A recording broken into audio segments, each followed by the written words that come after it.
Falar para Fernandinha, faz uma oração para a gente começar então. Tá.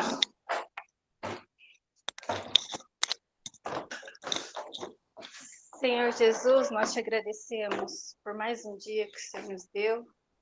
Muito obrigado pelo teu amor, pela tua bondade, pela tua misericórdia para conosco, Senhor. Nós te agradecemos por essa oportunidade que nós temos, Senhor, de estarmos reunidos, mesmo que virtualmente, para aprender mais da tua palavra, Senhor.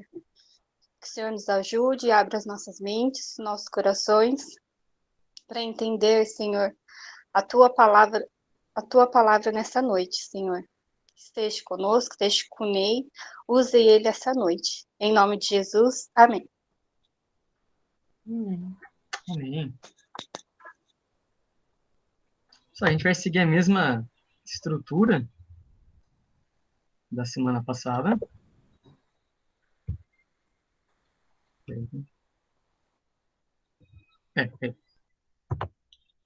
Que vai ser agora um panorama do Novo Testamento. A gente vai pegar o contexto histórico dele, o idioma e as divisões. As divisões que é o mais, vamos dizer, mais importante, é o mais central da nossa aula. A gente viu no Antigo Testamento, a gente viu que é uma narrativa que vai conduzindo o povo de Deus, vai conduzindo toda a história, todo esse drama, ao ápice dele, ao clímax que é a vida, a obra, a morte e a ressurreição de Jesus. Ou seja, Deus começa lá preparando o povo dele, pois é, preparando o palco, preparando a terra, começa a preparar a mente com os livros de sabedoria, com Jó, Eclesiastes, depois começa a preparar agora o coração desse povo, o povo que abandonou Deus, se virou contra Deus, recebeu a justiça, mas no meio dessa justiça ainda havia a misericórdia e havia a esperança de um rei. E agora a gente está aqui às vésperas da chegada desse rei. Então Deus conduziu toda a sua história para que o reino de Cristo fosse completo. E aqui, usando a mesma palavra que a gente falou no comecinho dela, que a Bíblia, como toda peça literária, ela carrega as marcas do lugar que ela foi escrita, da cultura e da própria cosmovisão, do próprio entendimento, da própria narrativa imaginária daquele povo, das sociedades para quais Deus se revelou. Aqui, mais uma vez, eu vou usar o André Heinck, o grande André Heinck, designer, historiador, agora doutorando em teologia pela Faculdade de Gramado. E ele tem um site, o site chama André Heinck mesmo, e ele tem alguns PDFs, algumas imagens, diagramas que vai auxiliando então esse entendimento e a gente começa a ter desse palco bíblico, né? Que eu vou mandar depois para vocês tanto o slide quanto esses materiais que eu vou utilizando, esse diagrama, essa tabela que o Heinck fez.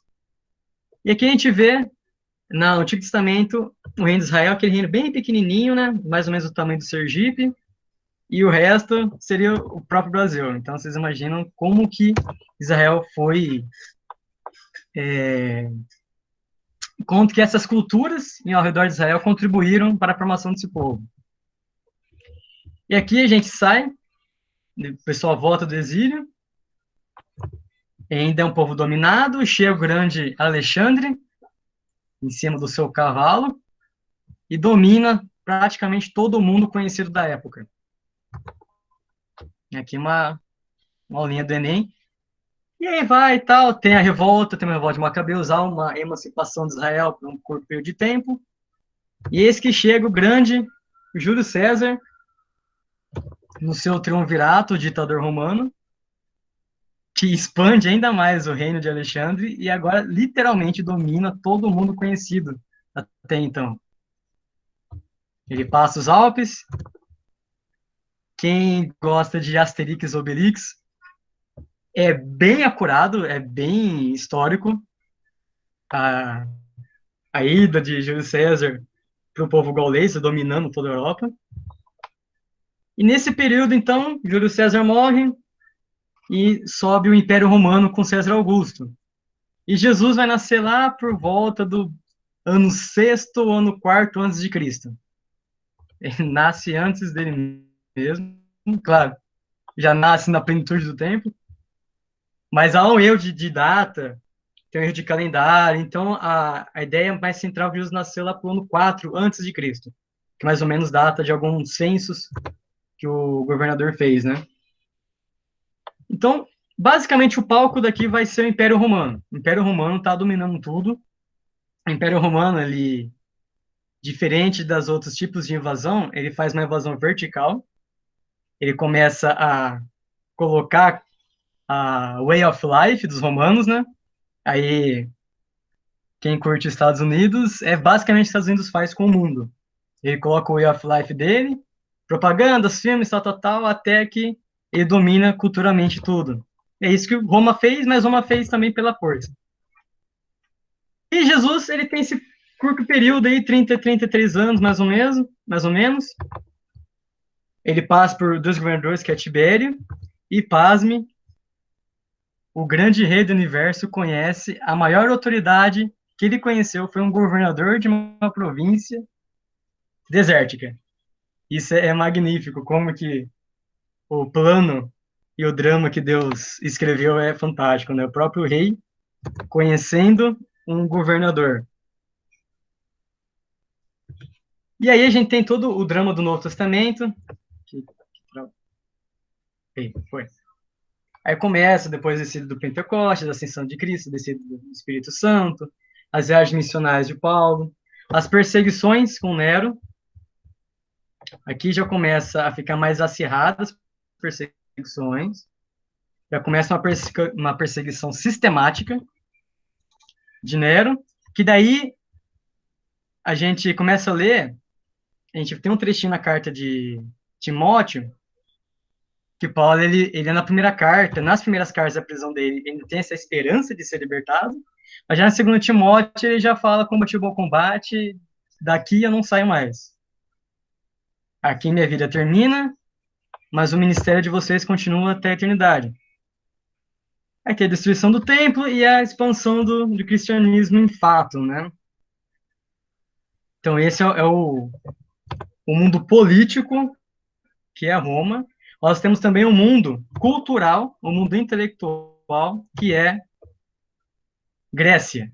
A Grécia não fez o império, a Grécia sempre foi feita de cidades e estados, mas a Grécia era um povo unificado pela cultura, e a Grécia fez muito melhor do que os romanos fizeram, que foi essa invasão vertical, foi inculcar a mente grega, que até hoje funciona, né? O pilar, os três pilares do mundo ocidental e a filosofia grega, o direito romano e a ética cristã. Então a gente vê como que essa efervescência, esse povo sendo dominado, mas várias culturas, mas essas várias culturas tinham algo em comum, que era, além da cultura, do pensamento e filosofia grega, tínhamos o alfabeto grego, a língua grega, o grego koiné, que é o grego da época, ele era a língua franca, que é a língua comercial, que seria mais ou menos o inglês hoje. Você fala português, beleza, você vai ter sua vendinha, você fala inglês, já começa a ter um supermercado. Você fala uma terceira língua, então, você é dono do Walmart, praticamente. Então, aqui a gente vê importante e como que já começa essa língua franca, que é o grego koiné. E aí, mais uma vez, foi quando Deus falou em grego. Ele falou em hebraico, depois deu uma sussurrada em aramaico, seria mais ou menos um português e espanhol, e agora ele muda totalmente e vai para praticamente o inglês, que era o grego da época. E aqui a gente tem, tirando aí os teólogos formados, né, os teólogos diplomados, não apenas porque todo cristão é um teólogo por si só, mas tirando os teólogos diplomados aqui, então nós temos o quê? O que vocês acham que seria isso aqui? Seria essa... que estaria escrito aqui?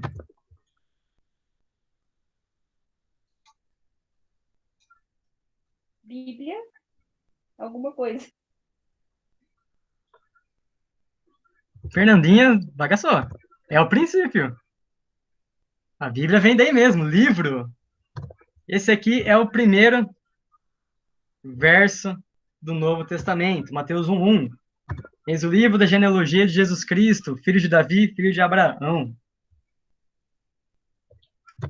E por que a gente deve entender isso daí? Porque às vezes a gente quer fazer algum estudo mais profundo da Bíblia, às vezes a gente quer entender um pouco mais, e como qualquer língua, é legal que a gente, pelo menos, tente ir ao original. Se alguém quiser, às vezes a gente quer ler, sei lá, Shakespeare, é legal que você quiser se aprofundar, ler aprender inglês. Aí os teólogos de plantão aí tem comentários de Calvino, comentários de Spurgeon, todos em inglês. E é legal que você pegue, que depois toda a tradução, ela perde algumas nuances e ela também tem a questão da adaptação. Então tem uma pegada aí que é legal você, pelo menos, saber que a Bíblia foi escrita em outra língua sem ser o português. Como diria aí o padre Ricardo, um escatológico protestante, que crente acha que a Bíblia caiu do céu já com capa preta e zíper, né? Então, se evangélico já tem essa ideia que a Bíblia caiu do céu, não tem um processo histórico, quanto mais os caras vão imaginar que ela foi escrita em outra língua. Mas é bom que a gente saiba disso. Mas se a gente quiser fazer um estudo mais profundo, e os comentaristas, eles vão trazer essa pegada mais filológica, né? Mais da língua, do idioma. E todo idioma, ele é um artefato cultural. Toda cultura produz um idioma, pelo menos produz um dialeto. Por isso que às vezes o pessoal sempre perguntava assim, mas por que não tem um idioma único? Nunca vai ter um idioma único, porque nunca vai ter uma cultura única. O idioma ele é fruto de uma cultura. E aqui a gente está na cultura grega, ou greco-romana. E só a título de curiosidade, esse aqui é o papiro 52, que ele é o fragmento mais antigo que a gente tem do Novo Testamento. Ele é a peça literária mais antiga que nós temos, que é mais ou menos do século II, né? Do 125 a 175, que é uma parte do Evangelho de João, 18:33, e atrás dele é o 37 e o 38. Ele é o mais antigo que a gente tem, e a gente só, desse papiro, a gente só tem esse pedacinho. Então, a manuscritologia, né, como o processo de tradução da Bíblia é muito complexo, muito amplo, é uma coxa de retalhos que você vai tentando reconstituir o autógrafo, que é o original, a partir das cartas que ficaram. Isso aqui, ele foi achado de um jarro perdido junto de uma feira de peixes em Istambul. Louco, né? E esse outro documento, acho que é de Didaquê, que é um documento apostólico, foi achado enrolado no peixe que o cara ia comprar. Daí o cara olhou e falou, mano, isso aqui é algo muito precioso para ter enrolado no peixe.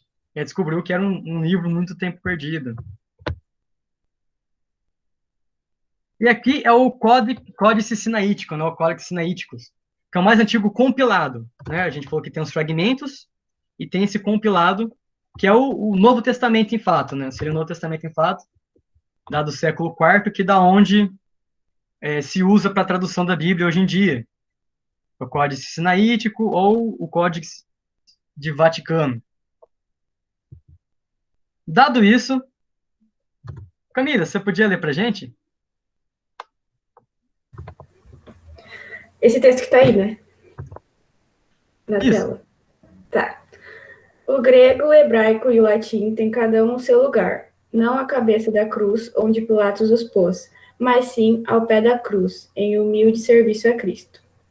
Ditado escocês, acreditado a... não sei o que, Colômbia. São Colombo. São Colombo. Obrigado, Camila. São Colombo, ele foi um missionário na Escócia, e ele era um dos caras que mais... Ele teve um trabalho muito árduo em traduzir a Bíblia para o escocês, que na época é diferente do inglês e tal, é uma questão bem complexa. E isso aqui é muito lindo, porque às vezes o pessoal começa a estudar tudo, mas estudar o grego, o hebraico e o latim também é muito importante para a tradução. E aí começa a ficar com esse pensamento de que Pilatos teve, né, de colocar na cabeça da cruz, ou seja, eu sei ler latim, eu sei ler grego, eu sei ler hebraico, eu sou o dono da razão teológica, o que o pessoal construiu em 2000 anos, com 30 doutores, traduzindo eu, no sabendo aí mal e mal o alfabeto, vou saber traduzir tudo, e São Columba vem, dá no terceiro século e solta uma dessa, né?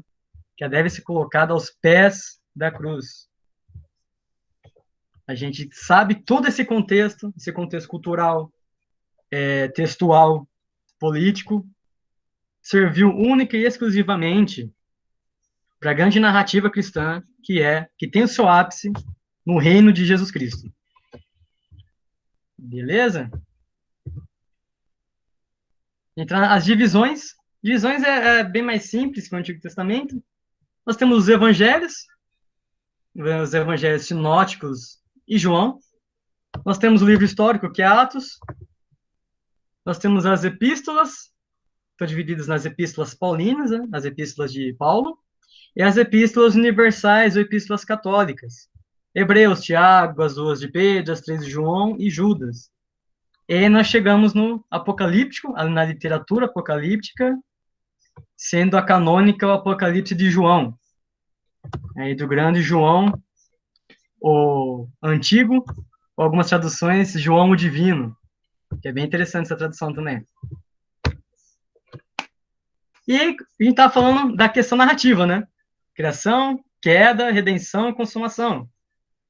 Deus prepara seu povo, seu palco, a mente do seu povo, o coração do seu povo, o espírito do seu povo, para chegar no ápice de tudo, que é a vida, a obra e a crucificação e a ressurreição de Jesus Cristo. Ou seja, preparou o seu povo e agora o rei chegou. O rei chegou. Evangelho, embora tenha uma biografia de Jesus, ele não pode ser considerado uma biografia em si. O evangelho, o que é o evangelho? Evangelho é evangelho. O gênero literário do evangelho é evangelho. Né? Não é biografia. Ele é algo bem específico que tem uma classificação própria. Embora não é limitado ao registro histórico de Jesus, mas uma proclamação do reino de Deus. O reino chegou. A própria palavra evangelho são as boas novas, a boa notícia, né? Quando os reis romanos chegavam, eles iam chegar numa cidade e colocavam essa placa, né? O evangelho, o rei chegou. Uma boa nova, o rei chegou. E maravilhosamente, é assim que Deus usou para ser chamado a história de Jesus Cristo. Nós temos o evangelho sinótico, que eu tinha falado. Sinótico é de mesma mulher. Lembra de ótica? Então, Mateus, Marcos e Lucas. Por que eles são sinóticos? Por que só esses três? Porque eles vão ter grande semelhança.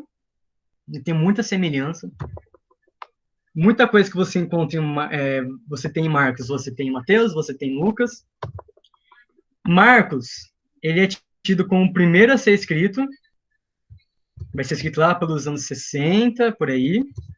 Tanto que tudo que tem em Marcos, você tem em Mateus e tem em Lucas, mas muita coisa que não tem nem em Mateus, que tem em Mateus e que tem em Lucas, não vai ter em Marcos. É uma prova textual de que Marcos foi escrito primeiro. Mateus seria um catecismo aos judeus, né? Ele é uma explicação, o Mateus ele vem com essa ideia de mostrar ao povo judeu que ele é o Messias, ele é o Cristo. E Lucas ele faz um registro bem mais detalhado. Nós temos a Anunciação, que provavelmente foi uma conversa com a própria Virgem Maria. Nós temos alguns relatos que a gente não encontra, que foi algumas biografias que ele foi catando. E é interessante, como a gente viu na questão da inspiração, como que a inspiração é uma coisa orgânica. Foi algo quase que sinérgico, né? O Espírito Santo falando, o Espírito Santo trabalhando, movendo, ao mesmo tempo que nós temos aí um catado histórico de Lucas. E Lucas escreveu a Teófilo, provavelmente foi um grego, provavelmente foi o mecenas dele, né? Foi quem, provavelmente foi quem pagou para ir fazer a viagem, fazer o evangelho, ou é uma pessoa importante e ele dedica essa obra para ele.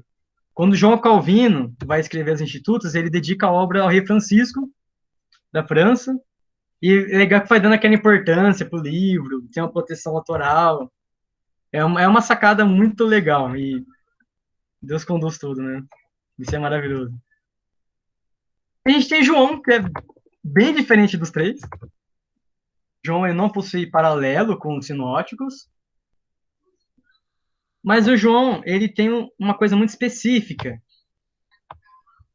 E aí eu gostaria que a dona Beatriz lesse João 20, 31.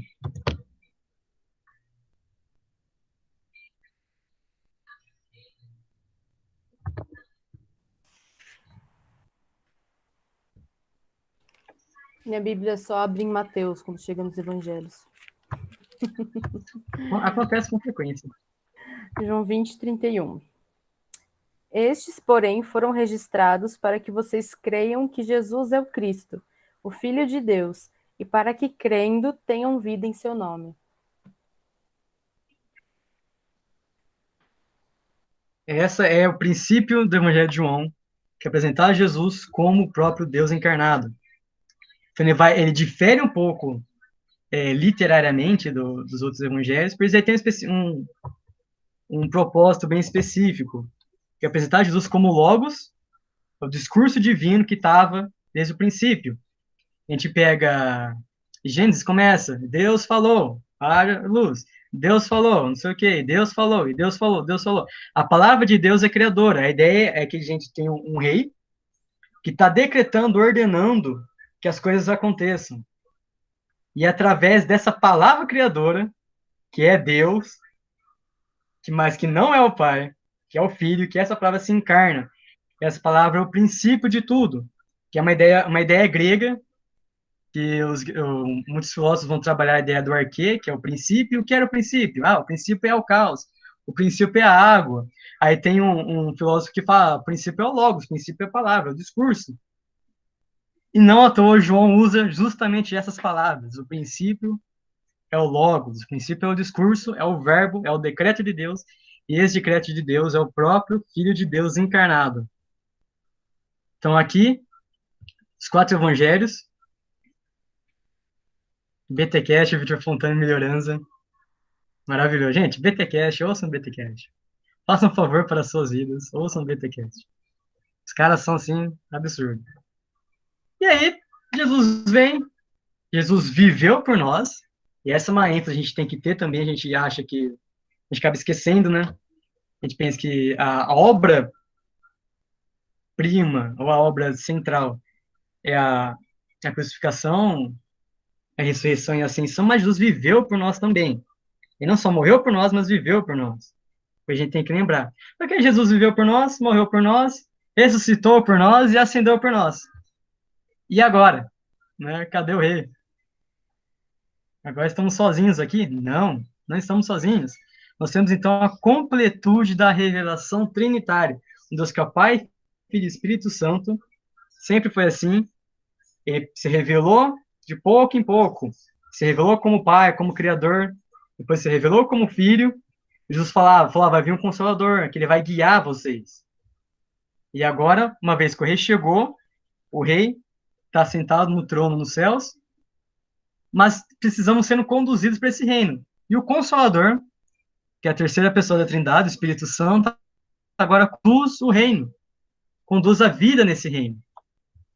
E Atos mostra justamente como que o reino de Deus ele vai conquistando o reino dos homens através do Espírito Santo.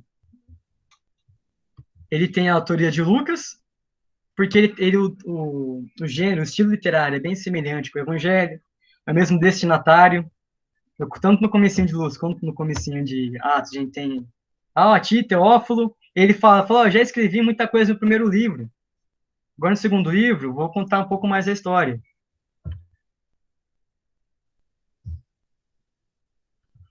Tá? E aqui a gente tem a vinda e o início da igreja cristã, o cumprimento da missão. Fiquem em Jerusalém até que venha o Espírito Santo. De lá vocês façam discípulos, né? Por todas as nações, por todos os reinos. E agora, a narrativa, que era no mundo oriental, começa a ser conduzida para o mundo ocidental, que a gente chama de movimento missiológico aqui. E é legal que cada evento, Lucas, ele se preocupou e se propôs a mostrar a obra do Espírito Santo na vida dos cristãos. E aqui a gente tem umas coisas muito importantes, que Deus é plenamente revelado ao seu povo. Um Deus que agora é conhecido como Pai, Filho e Espírito Santo. Um Deus triuno. Não três deuses, mas um Deus. Não uma única pessoa, mas três pessoas, mas um único Deus. Como entender? Como explicar? Quem descobrir aí, por favor, tem um lugar garantido no céu, com certeza. Mas aí a missão vai continuando, a missão continua. Aí vem aquele cara que odiava cristãos, o jovem Saulo de Tarso, mestre nas artes hebraicas, se converte, Deus se revela a ele, e ele escreve a maior parte do Novo Testamento. O Novo Testamento tem 21 livros e Paulo escreve 27. E as cartas de Paulo, que a gente tem as 21, né? Romanos, Coríntios, Gálatas, Efésios, Filipenses, Colossenses, Tessalonicenses, Timóteo, Tito e Filemão. Ninguém dá crédito a Filemão, mas Filemão é assim, é uma das cartas mais incríveis de Paulo. Para mim, particularmente, é a carta mais incrível dele. Enfim. E o uso da carta de Paulo começa a ser frequente na igreja. A igreja que Paulo escreveu aos Romanos, mas alguém faz uma cópia e fala, vou levar essa carta de Paulo que escreveu para a nossa igreja para Atenas. Bora para Atenas. Aí que Atenas aconteceu alguma coisa semelhante, Roma, e assim vai indo, e assim vai expandindo e começa, então, a circular as cartas de Paulo.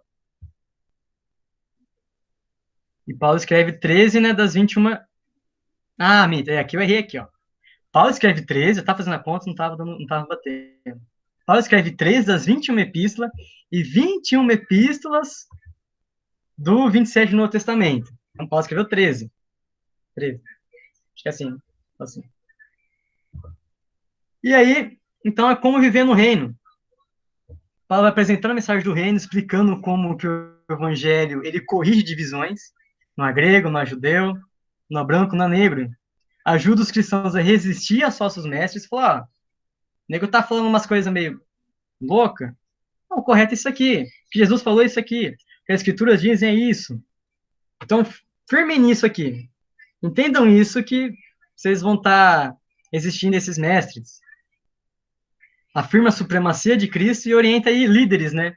1ª, 2ª Timóteo e Tito era escrita justamente para jovens pastores.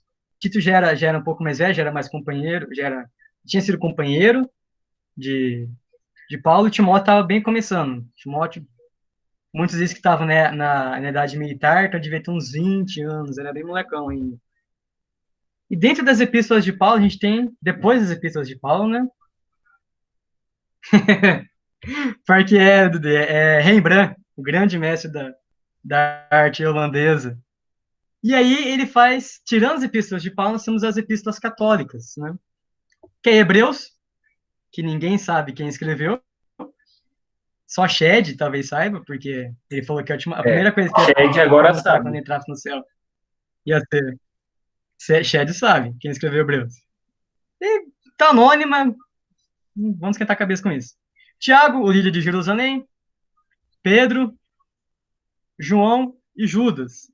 E aqui já o foco é bem parecido com Paulo, ainda é viver no reino, mas incentivar então a fidelidade de Cristo, a aliança que é mostrada agora, Cristo como sumo sacerdote, por isso que o cristianismo não é uma religião de sacerdotes, nós temos ministros, nós temos sacerdotes, pois Cristo é o sumo sacerdote que está lá sentado no trono. Ensina a sabedoria, Tiago é um livro praticamente sapiensal, como viver no reino. Fala, filho, segue isso aqui, segue seu pai, faz isso aqui que vai dar certo. E encoraja os cristãos perseguidos a perseverar na fé. E esse é um dos motivos aí das epístolas católicas. Incentivar uma vida piedosa, incentivar hospitalidade, que é algo muito negligenciado hoje em dia. O pessoal chega em casa, a gente não sabe o que fazer, nem quer que chegue em casa, né? Quando quer. Paulista, então, que é um povo... Esquece. Mineiro é um povo que ainda mantém a hospitalidade cristã. Paulista, esquece. Incentivar o serviço ao próximo e combater o falso ensino.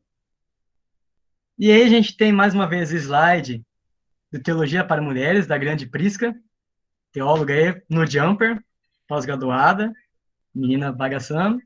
E eu não quis mexer nesse slide, que ele é maravilhoso. Que vai, divide bonitinho, né? As igrejas, as cartas são individuais, as epístolas gerais e assim por diante. Então, nós mostramos que o rei chegou, que o Consolador conduz o reino, que os apóstolos e a doutrina apostólica, ela nos ensina a viver no reino, mas também nós chegamos a hora que Deus mostra que o reino dele não tem fim. O Apocalipse, aí, que todo mundo fala de Apocalipse, o pessoal já pira na batatinha. João, pobre João, estava exilado na ilha de Patmos, e a de Patmos uma prisão romana, né? Tinha uma prisão que era numa ilha também, Alcatraz. Quem já assistiu Fuga em Alcatraz, é um filme muito bom, acho que 1990, velho pra caramba, mas muito bom. Imagina que o João estaria numa Alcatraz, numa ilha, sabe Deus onde, lá sozinho. E aqui tá a adoração ao imperador, mas é contra a adoração ao imperador, e como mais aqui, por favor, não adorem a políticos, adorem Jesus Cristo. E João escreve as igrejas que sabiam que existe uma esperança no futuro. Aqui Nero já começa ascendendo o poder, já começa as loucuras dele, já começa a perseguição sistemática. E ele fala, pessoal, tá feio, tá feio. Vai piorar? Vai. Vai vir Covid? Vai vir Covid. Vai vir algo pior? Vai vir algo pior. Mas tudo vai ficar bom no final. Tem uma esperança, tudo fica bom no final. Ele vai alertar a fidelidade do povo e Deus vai revelando visões para justamente que esse povo tenha esperança na vinda, na volta de Jesus Cristo. Então Deus guia tudo, o curso da história. Deus é que mostra como que a igreja enfrentará muito sofrimento nesse mundo. O povo de Deus é uma exortação, fala, galera, seja firme, seja perseverante. Deus é o governador do mundo e o mal não prevalece. O Emílio Garofalo, ele fez um post nesses tempos, quando deu classe da Mariana Ferrer e tudo mais, sem comentários, ele fala, tem hora que parece que o mal prevalece, né? Parece que o mal ganha. Mas isso não é verdade. Uma hora o mal vai ter o fim dele. E é justamente nesse fim, justamente na volta de Cristo Rei, que Deus retorna com toda a sua glória, trazendo juízo para os ímpios e bênção para quem é justo, ou para quem é justificado, melhor dizendo. Ou seja, há uma esperança, há uma esperança. Nós temos a criação, nós temos a queda, nós temos a redenção em Cristo Jesus, nós teremos uma consumação no final dos tempos, onde tudo vai ser feito novo, novos céus e nova terra. E aqui termino com o Plínio lendo para a gente.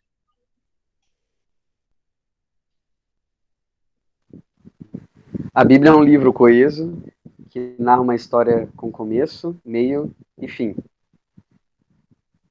Amando mais a Bíblia, com certeza amaremos mais a Deus. A gente está aprendendo tudo isso, digamos assim, esse módulo, né, da nossa escola dominical na Bíblia, é justamente nessa intenção, que amar a palavra de Deus, entender a palavra de Deus, se dobrar perante ela, nos dá muito mais amor a Deus e nos ensina muito a viver neste mundo caótico, mas que existe uma esperança, na esperança da grande volta do Rei do Universo. E a gente acaba tendo muita dúvida nas leituras, a gente vai lendo, principalmente quando a gente começa a ler versículo perdido, assim, pega aquele famoso horóscopo cristão lá, a promessa, não sei lá das quantas, que não diferencia muito de signo de câncer. E a gente fica perdido, fala, putz, mas negócio aqui, fala lá, mas aqui o juiz, aí tem o juiz, está matando todo mundo, mas... Essa é o livro A Revelação Final de Deus. É um livro que tem começo, meio e fim. A gente está acostumado a ler uma parte, obviamente fica sem entender nada. Leia Senhor dos Anéis, que é uma trilogia, um calhamaço de 1000 páginas. Lê uma página que você vai ficar boiando totalmente. Leia inteiro, você vai acabar boiando algumas coisas também. Mas lê de novo, você vai entender plenamente. E esse é o segredo da Bíblia. Quando o salmista fala, bem-aventurado o homem que medita na Torá, medita na Escritura, o meditar, a palavra meditar, é um ler sussurrado. Lê baixinho? A Bíblia é um livro de poesia, que não... E fazer isso dia e noite, dia e noite, dia e noite. Meditando, lendo, você começa a ter mais clareza, começa a ter uma vida melhor e uma adoração melhor a Deus. Para a gente terminar, o grande Thomas Cranmer, um reformador, arcebispo da Cantuária, nos faz essa seguinte oração. Bendito Senhor que fizeste com a tua santa palavra se escrevesse para nossa instrução. Permite que a possamos de tal modo ouvir, ler, ponderar, aprender e assimilar interiormente, para que pela paciência e consolação das santas escrituras mantenhamos inabalável a bem-aventurada esperança da vida eterna, que tu nos tens dado em nosso Salvador Jesus Cristo. Amém. E termina essa parte da aula, essa parte teórica, justamente com essa oração do grande Cranmer, que é, assim, fantástica. Uma oração que a gente devia ler toda vez que a gente orar, que a gente lê a Escritura, falando que Deus, como o Senhor é bom por ter dado isso, como o Senhor é bom por ter se revelado a nós. E, bora para a parte prática? Você achou que não ia ter. Vamos lá. Tem que tirar daqui, né? Tem que tirar daqui. Eu acho que o Plínio, o Éder e o Ney não deviam brincar. Pegue no seu celular. O Ney realmente não brinca, Fer. Não, eu já não brinco. Não, o Ney não brinca? Tá, Não. o Plínio e o Eu já não Éder. brinco. Nem a Patrícia, nem a Débora. Ele fica de host. Não, Vai brincar quem, então, Fê? Nem eu. Eu só fico de olho. Ai, nem o pastor, nem o Muito medo. pastor devia brincar. Eu só fico de olho. é bom que não aparece o nome, né? E não precisa falar que foi. Ó, o negócio é todo pensado aqui, gente. Então, deixa eu compartilhar com vocês aqui. Peraí, eu nem lembro mais como que entra. Como que entra no negócio? O Ney vai mandar o link. Peraí, Fer. Ele vai mandar o link aqui no chat e depois ele manda o PIN para vocês entrarem. Ou qualquer coisa, procura Kahoot no Google. Vou colocar aqui. Isso daí. Como que chama? Isso, Kahoot. Deixa eu Vou colocar por aqui, peraí. Ah, tá. Eu vou mandar o PIN para vocês. Vai mudar minha vida, Bia? Não. Aqui, já mandei aqui o link, pessoal. Tá carregando o PIN. Opa, deixa eu colocar aqui compartilhar com vocês a tela. Ó, Kahoot. Bia, muito obrigado. E obrigado por me apresentar essa 8ª maravilha do mundo aí. O mundo pedagógico. É só esperar o Ney postar o link e você digita aí. O PIN. Cadê, Jesus? Aqui. O Ney vai mandar na aula. Isso, eu vou mandar aqui no coisa. Mas eu vou cantar também o número. É que minha mãe tá aqui do meu lado perguntando, eu esqueci que eu tô com o microfone aberto. Cadê? Ô, Ney, quem canta não, Ney. Canta não. Só fala. Só fala. Vai, fião. Meu notebook. Ô, Bia, Oi. quando a gente casar, você dá de bônus aí um notebook novo. Você vai dar pra Bia, né? Já, Vai ter que ser o Já tá contrário. pedindo antes de casar, misericórdia. Vai ter que ser o contrário, meu amado. Apesar que eu acho que não vai chegar o casamento aqui. Então, meu notebook não vai durar até setembro do ano que vem. Meu celular não durou até janeiro. Aí, ó. É Do um jeito que tá presentei indo, o aqui. outro agora. É mais Aí, fácil. tá vendo? Apresentar como é. Ou Ó, ele leva o computador dele para casa e me dá um notebook novo, porque o PC dele é assim, muito bom. o PC eu vou levar. Isso é. Em vez de ele usar o computador top que ele tem, fica no notebook apanhando, gente. Exato. Mas caramba, saí. Acredito. É culpa Ô, da gênio. pecinha, né? Até sim. Que coisa. Bem pecinha. Para de ficar maltratando o Ney. E ele saiu fora. Agora Problema é tem que na ver se ele BIOS. consegue voltar. O problema é na BIOS. Ele deixou todo mundo aqui, ó, de queixo caído, para a parte prática.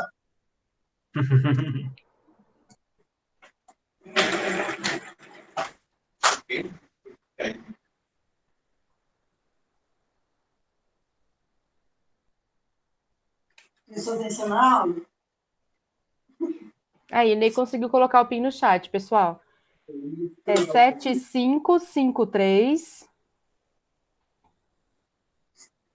Peraí. 946 Pera.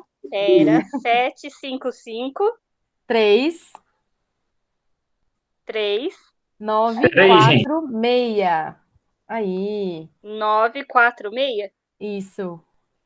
Aí você clica em spin para gerar o seu apelido. E E aí você vê se seu apelido aparece ali na tela aqui da aula. Espera um pouquinho. É. Tá meio lento aqui. como assim na tela da aula? Aqui onde a gente está na chamada, o Ney está apresentando as perguntas, Fer. Então, mas eu não Aí... tô achando nem. Não, mas você Cadê? não digitou o sim, PIN? peraí. Ai, eu não sei essas coisas, viu? Olha esse Fer, que- você tá só com o celular Aqui não ou tem você tá com o tela computador no no celular? Eu tô no celular. É, ficar mudando de tela vai ficar difícil. Não, mas eu tô com um celular do meu lado. Ah, tá. Eu tô com dois Beleza. celulares.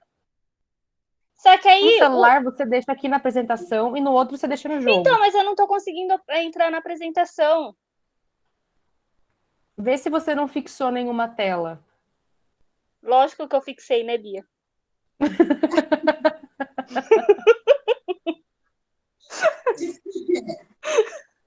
Muito obrigada. De Já nada. consegui. Ney, aumenta um pouquinho o som aí pra gente ouvir Catarina.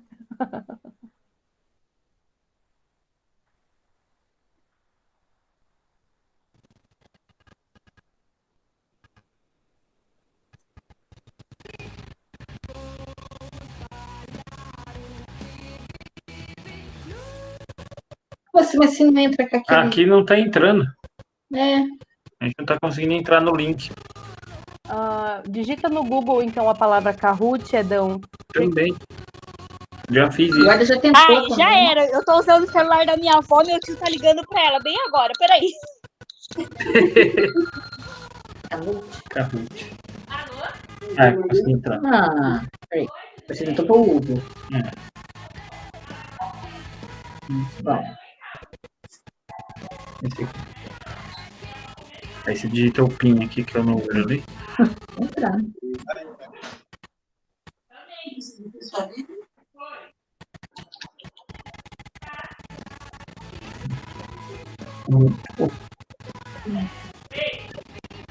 Tem nada a ver com o telefone. Aí. Aí vocês vejam se o nome de vocês está na tela. O meu não apareceu na tela ainda. Você não pode entrar. Você clicou no spin e deu Enter? É. Enter. Spin. Eu mudei o nome agora. Isso, aí vai aparecer o OK O Google. meu não entra. Aí. Ah, foi. Qual que é o foi? Quem não tá entrando? Espera pra ver se- O Edão é o dragão sábio? O Iceberg, o Edão é o dragão sábio. Não sei se eu vou dar pra Vem. Fer, deu certo? Foi? Tá partindo 9, depois do 3. Aqui? Entra. Pera, rapidinho. Daí tá no momento igual. Mãe, você Aí. conseguiu entrar? Já. Foi? E agora? Spin? Espinho. Tá apertando quem, gente? Gente, alguém não entrou. Isso, Spin. Aí, Fernanda. Legend Pint. Eu também não... Ah, não, fez sim.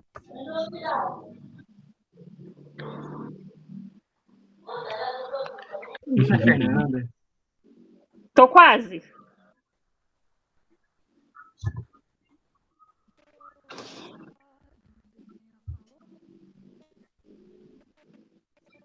Entrei? Como que é seu apelido? Entrou. Você é Você vê se tá na Lovely tela aí. Slot? Não, Dazzled Dog. Diesel Dog. Ai. Nós vamos. Então, bora lá. Ó, presta atenção na tela aqui.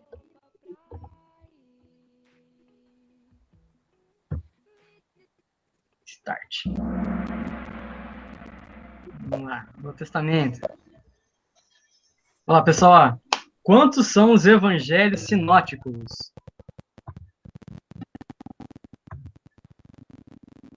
Vocês vão olhar na tela e no celular de vocês estão as cores que correspondem à resposta.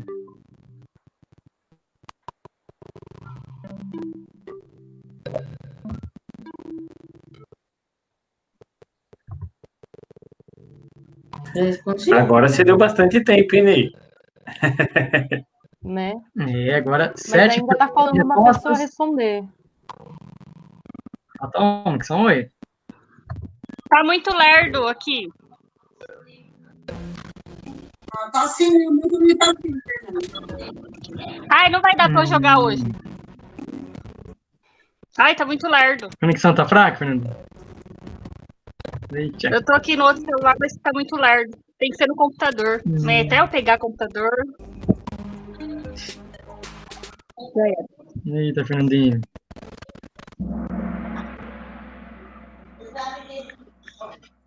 Ó, o pessoal acertou aqui, hein? Vocês acertaram. Os evangelhos sinóticos, lembra que tem a mesma ótica, são parecidos. Mateus, Marcos, Lucas. Bora pra próxima. Eu falei esse aqui na aula, bem no comecinho. Qual foi o primeiro evangelho a ser escrito? O pastor tá soprando a resposta ali, ainda bem que tá com o microfone mutado. Vem um pouquinho.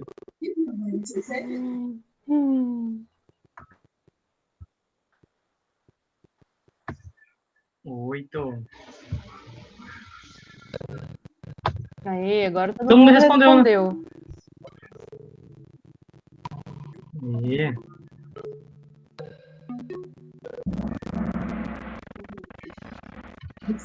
Aí acertou, ó. Marcos foi o primeiro.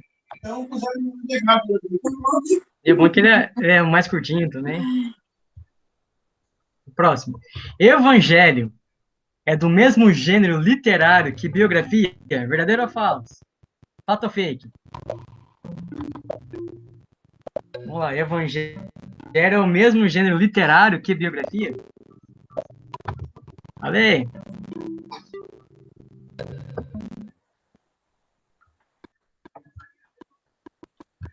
Entendeu?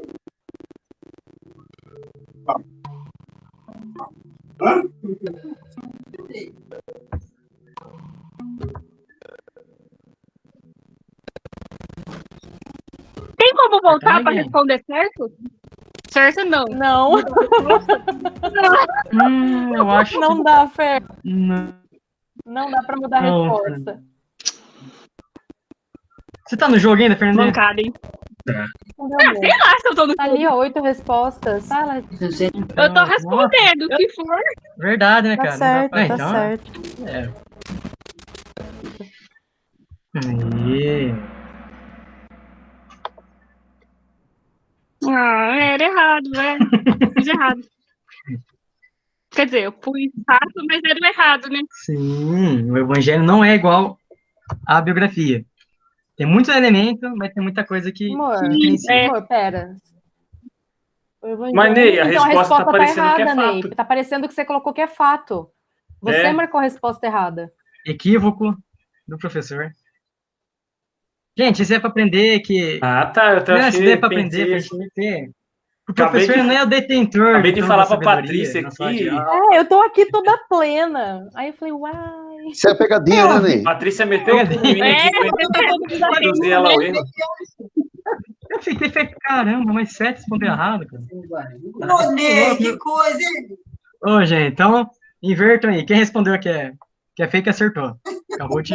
É que o ranking não consegue fazer isso, viu, Ney? Não, não. Vou cair no ranking por culpa sua. Olha, é que não, Não sei que, caí. não é só você que vai cair, viu? Não caí no ranking.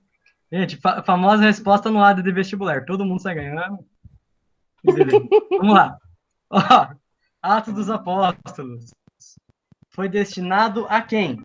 Lembra? Quando o Lucas escreveu, ele teve um mecenas, um cara que provavelmente pagou para ir fazer as viagens, escrever o evangelho. Quem que foi esse rapaz?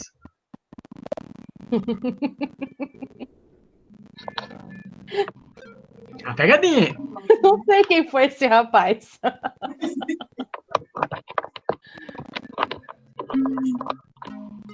Francisco I da França foi fenomenal, né? Mas é a de Jabá, né? De Lambuja. Acertando gente, hein? Falta um. Aí. 2. Grande Teófilo. Falei que tinha uma pegadinha aí. A quem foi destinado, não quem escreveu.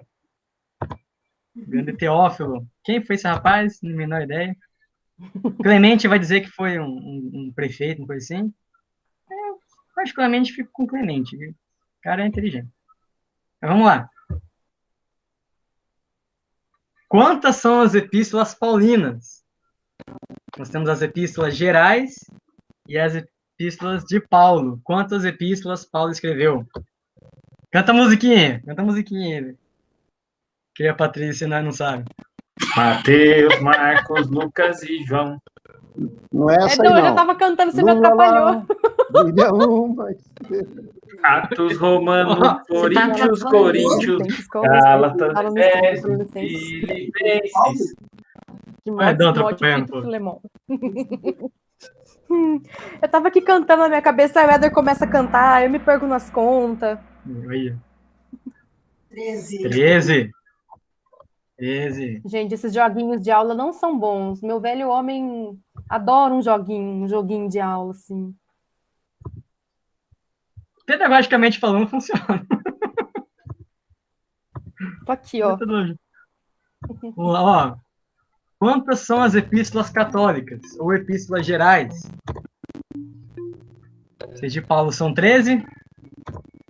Quantas sobram?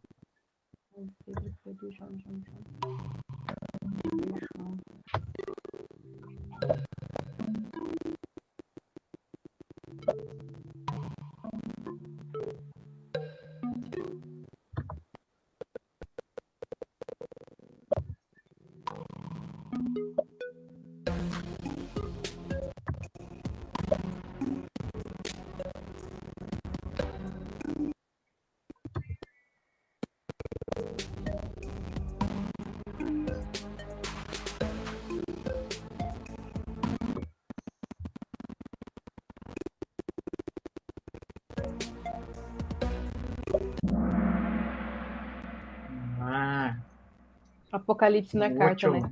Eu tô aqui fazendo as contas.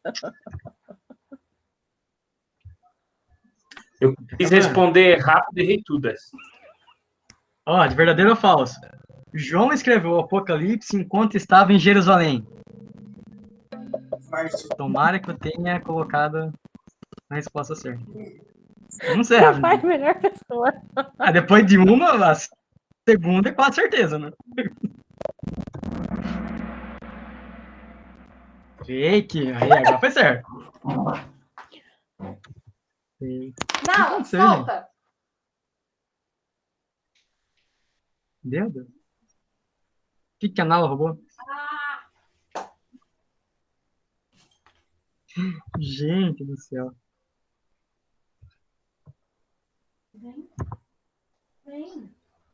Bia tá viva? Ô, Rosa, não quer ficar viúvo, não. Me casei. Sai daí. Bia, não morre não, Bia. A Fernanda na Fernandinha? Não. Casamento tá pago já, pelo amor de Deus. Nós temos o Super Dragon, o Dazzle Dog e o Owl. O dragão sabe, né? Cara, que nome maravilhoso. Ah, da outra vez eu fiquei em terceiro. Dessa vez eu fiquei em terceiro. Gente, o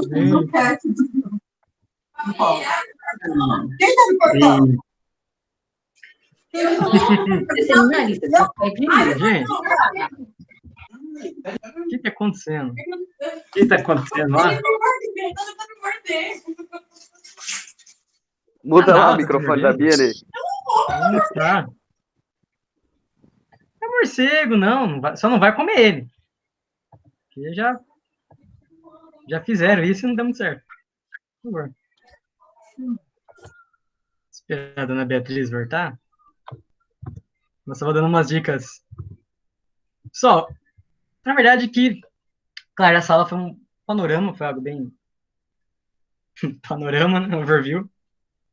Foi justamente para a gente entender que há uma coesão, há uma narrativa, e nós fazemos parte dessa narrativa. Já tem que levar você para o hospital, né? Vai ter que levar você para o hospital, Bia. Bia. Rosa? Então. Você tomou antirrábica? Tomou antirrábica? Vai lá, pega.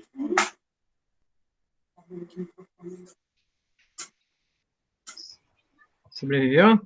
Tô viva. Eu achei que era uma barata, gente. Não era. Graças a Deus. Era um morcego. Só pode dar raiva. Eu ia falar que era uma barata. Porque a Bia tem medo de barata. Eu ia falar. Devia ter falado na hora, viu? Bia ficou da Nossa, cor da entrou parede. um negócio voando aqui, quase me acertou, e a Nala pulando em cima. Mas era só um Meu morcego, Deus. eu consegui livrar ele das garras do gato. Era só um morcego. Só você tem medo barata e não tem medo do morcego. Igual aquela historinha do Zap lá. Nossa, eu achei que era Covid, mas era só dengue hemorrágica, graças a Deus. Não era barato, não, era só morcego, ainda bem. Sossegado. Mas, gente, só pra gente finalizar, a gente vai ficar trocando umas ideias. Aproveitar que o Smarzão tá aí. Foi só pra gente ter esse contexto, ter essa ideia. Quando a gente pega esse livro, como todo livro, ele é carregado de contexto, carregado de literatura, carregado da mente daquele povo. E mostrar, claro, estudar a Bíblia é algo muito complexo, né? Tem faculdade não à toa. Então, isso aqui foi só para a gente pegar alguns conceitos, algumas coisas chaves, para a gente não cometer grandes coisas erradas quando tá lendo o Apocalipse e tá achando que tá lendo um livro de Atos.